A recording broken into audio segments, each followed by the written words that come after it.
Joining us now is Charlsey, and we're going to be talking about confidence. How are you today? I'm wonderful, thank you. Thank you for having me. You're welcome. So we're talking about the journey of self-worth and confidence. What is it about us that, somehow gets pushed down, that we want to release ourselves of that burden?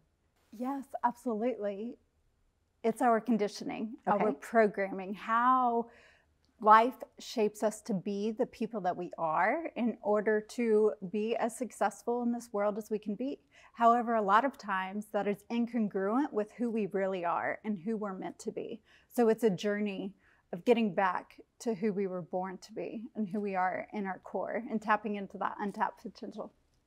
When we're put on this earth and we all have this journey or this path, and you have to go to grade school, and somewhere in grade school, I think that everyone gets bullied. I don't know what happens or why that is, and I don't know if it can stop.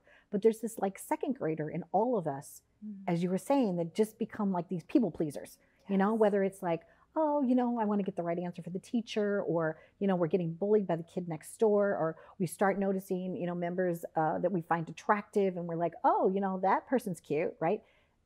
It dissuades us for so long, and we keep playing out that same narrative over and over and over again until we decide not to. And how do you help people get that confidence back?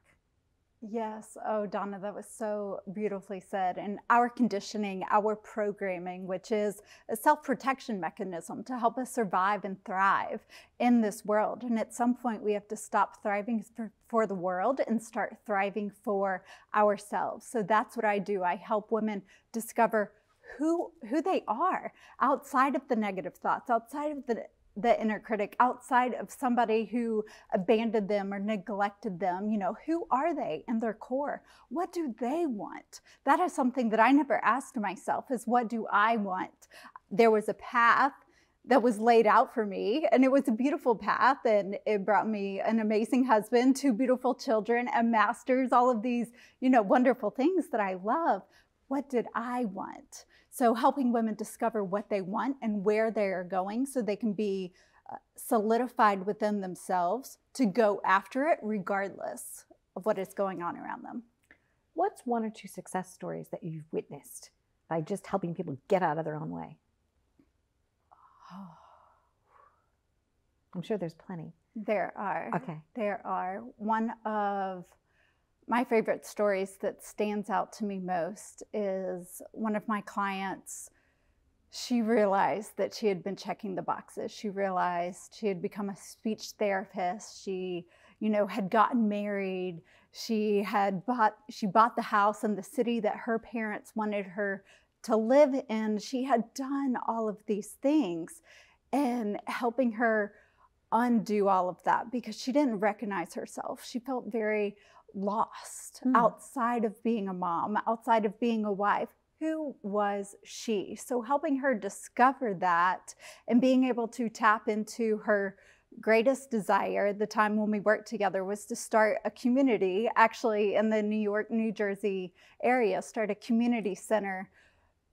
And so that is one of the greatest success stories I've ever been part of. That's so beautiful. There's so many great topics here, in terms of helping a person look at their life differently, making new choices for themselves. You personally, was there a pivotal moment, like a bing, where you just woke up and you looked at your husband and you said, you know what, today I'm going to go skydiving, right?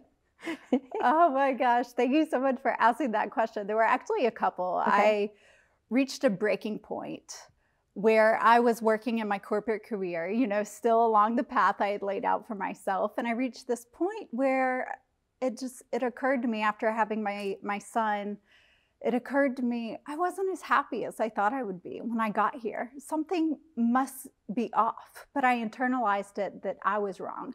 Something was wrong with me because I couldn't fit into the mold that I thought I should live in. And so then, long story short, I decided to quit my corporate career. The corporate was the bad guy, right? And so then I became a stay-at-home mom, thinking that that was my answer. Being a stay-at-home mom with 2 kids under 2 was very challenging. Yeah, I can imagine. It was definitely not as fulfilling as I thought it was, especially going from one extreme environment to another extreme environment. And so then my kids became the problem. So everything, I noticed this pattern. Spiraling. Everybody around me was the problem. But then I realized I'm the common denominator. I'm the common denominator here. So what's going on? Why am I not satisfied here? Why am I not satisfied here? Why am I not satisfied here? And that was the pivotal moment when I decided to look deeper. And then you found your voice. Yeah. And that's what you're helping others do, is Absolutely. find their inner voice and celebrating it and becoming powerful. Yes. That untapped potential. Yes. Chelsey, Yes. thank you for being here. Absolutely. Thank you so much. You remind me of a dear friend of mine, Laura Mastriano. I can't wait to connect the two of you guys. Look a lot. Who knows? You could have shared DNA. But I thank you because I can feel your radiant, personality, your joy, the pureness of who you are, and it just shines. You shine. So thank you for what you do. Stay tuned for more. We have been living it up with Charlsey. And if you're someone that just feels like your power is like not tapped fully, maybe reach out to her, give her a call. Be well.